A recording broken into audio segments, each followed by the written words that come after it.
Obviously, our first thoughts this morning are with the victims, their families, and the city of Boston.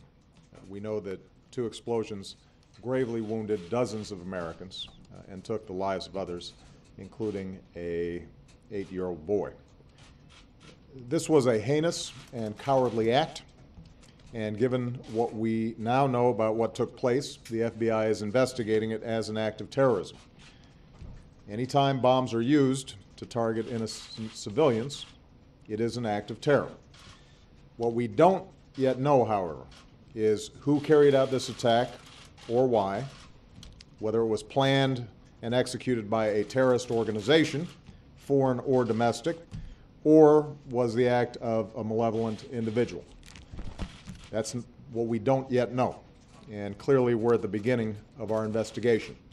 It will take time to follow every lead and determine what happened, but we will find out. We will find whoever harmed our citizens, and we will bring them to justice. We also know this: the American people refuse to be terrorized, because what the world saw yesterday in the aftermath of the explosions were stories of heroism and kindness and generosity and love. Exhausted runners who kept running to the nearest hospital to give blood, and those who stayed to tend to the wounded, some tearing off their own clothes to make tourniquets. The first responders who ran into the chaos to save lives. The men and women who are still treating the wounded at some of the best hospitals in the world. And the medical students who hurried to help, saying, "When we heard, we all came in." The priests who opened their churches and ministered to the hurt and the fearful, and the good people of Boston who opened their homes to the victims of this attack and those shaken by it. So if you want to know who we are, what America is, how we respond to evil, that's it. Selflessly, compassionately, unafraid. In the coming days, we will pursue every effort to get to the bottom of what happened, and we will continue to remain vigilant.